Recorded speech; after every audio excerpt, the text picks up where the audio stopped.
I was a little bitter, I was a little traumatized, so, you know, after that I just like to cut my own hair. Do you remember? Do you remember?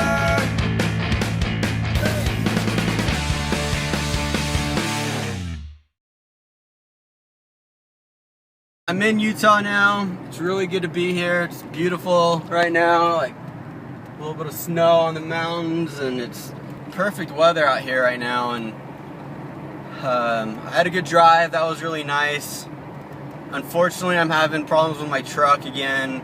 Luckily, it got me here. I'm grateful the truck got me here. But yesterday, I was driving. The battery light came on, which is really weird. This morning, the truck wouldn't start. The battery was dead.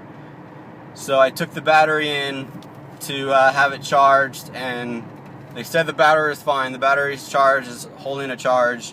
I think the problem might be with the alternator, so I'm going to have the alternator tested and see if that's having problems. And there it goes again. The battery charge light just came back on, and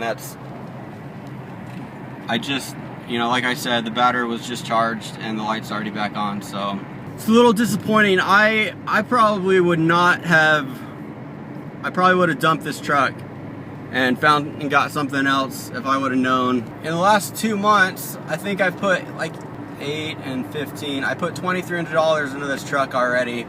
So I probably would have just dumped it and got something else, but it started out with $300 for the brakes, and then a hose blew. So I had the hose fixed, and then that was $100. And then it was blowing antifreeze again. But then I took it in because the head gasket was going out, and that was like $900. And I was like, okay, I guess I'll just pay that, and then it should be good. And then they said the timing chain needed to be redone when they tore it all apart. So that was another $600. So I'm at $2,300 in this thing, and counting. It seems like I'm at $2,300 and could be more. So it's a bummer. And I mean, I need to have transportation. I need to have a reliable car to be able to work here. But that's a bummer because I was not expecting to spend that much. You know that phone call when you're getting your car worked on, and they say it's gonna be this much, and then they call, and then they're like, oh, by the way, this needs to be done too. They never call you to say, oh, good news, it's much less than what we thought it was. It's actually a much easier fix, so it's gonna be about half that. They never call and say that. They always just call to say, we fixed your problem, but in the process, we found another problem, and now it's gonna cost more money. I don't know anything about cars. There's no way to know if it really has that problem or not. They could just be making up stuff.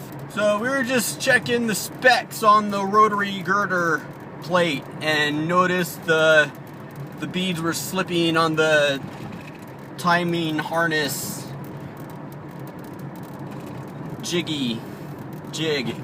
And you just be like, oh yeah, the beads are slipping. Come to think about it, I think I noticed that when I was driving.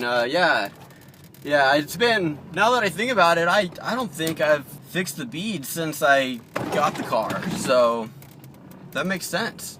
So Goodyear says that it is an alternator issue. The alternator's not putting out enough power, so let's tack on another $310, they said, on the grand total. Not gonna lie, that sucks. You know, I guess if this works and if things work out, then in the long run, if you look at it that way, like $300 isn't a big deal. So it's just more pressure on me though to make some stuff happen. So on the good side though, on a plus, my hair looks pretty good. I cut my hair last night, and when I say I cut my hair, I mean like I cut my hair. I just don't like the way other people cut it. You know, I like the way I cut it. And I know what you're saying. It's not because I'm cheap. It's not because I don't have the money to pay somebody else to cut my hair. I mean, I could pay my kids to cut my hair. Easy. Like, they would do it for like $1. I could pay my kids to cut my hair, no problem. It's not because I'm cheap, I just like the way I do it. I kind of think if you spend your whole life watching somebody else doing something, eventually you get to the point where you should be able to do it. You should be able to cut your own hair. The last place I went to where somebody else cut my hair was at a place called Perfect Look. And let's just say they didn't give me the perfect look. Part of it was my fault, because usually when I go in to get my hair cut, I would say I like it pretty short on the sides, a little longer on top, and then a little longer still in the front. Heavily textured on top, rounded on the neck, but don't white wall me around the ears. It's not that hard. But really, I'm not that picky. I can make it work. You know, whatever they end up doing, I'm sure I can manage, just as long as they don't white wall me. White walling is when they take the razors and they buzz around your ears so that there's no hair touching your ears. Don't know why they do that. The problem is it kind of feels good, like to have the buzzer buzzing like around your ears. It's kind of relaxing. So you don't want to stop them, but you know that there's a risk that they may do too much, and you can't fix that. Once you buzz too much, you can't go and you can't fix it. You can't cover it up. It's ruined. So I don't know why they do that. If you have a school, if you have a beauty school, that should be like 101. That should be the first thing that you learn that you should do, not to white wall people. And no one's gonna complain. No one's ever gonna come in and say, yeah, it looks good. Can you take a little bit more off around the ears? Just a little more.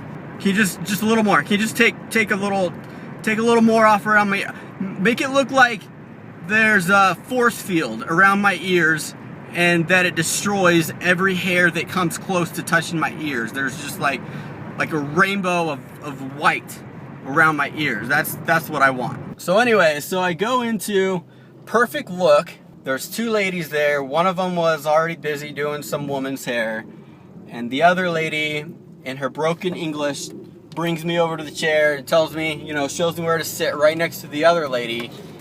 And it's my fault. Like I said, this is my fault, because I didn't tell her. She didn't ask, though. It was a problem too. I should have said something. But she never asked me what I wanted. She never asked me what I wanted my hair to look like. She sits me down in the chair, spins me around away from the mirror, and then just starts going to work, you know? It just starts trimming up to her little heart's content. She's like chattering back and forth with the stylist next to her and the lady in the chair, and they're all talking in their native tongue, and I don't know what they're saying, and I don't want to interrupt, but I don't know what she's doing, and I can't see because I'm facing the other way. So she does her thing and spins me around, and sure enough, she white walled me. I had a feeling, like I knew it was coming. I knew it was gonna happen, and I should have done something. You know when you're in a situation where you see something or you're watching something and you know in your heart it's not right, that you should stand up and you should say something. But I didn't say anything. And you know, I should have stood up that day. I should have stood up for me. I should have stood up for my hair, and I didn't. I just sat there, and sure enough, she spins me around, and I see myself in the mirror, and yeah, and I saw it, and I was white walled, and it was bad. And then she says, "You like?" What am I supposed to say? Thank you. Thank you so much. I have looked so hard and so long to find somebody who knew how to take an inch of hair off around my ears. I mean, like, what do I look like? Does this face give you the impression that I want to become the next Korean dictator or something? I was a little bitter. I was a little traumatized. So, you know, after that, I just like to cut my own hair. I have an appointment to take my truck out to get it fixed tomorrow morning. pay the $310. So I can't drive too far because I don't want my truck to die on me.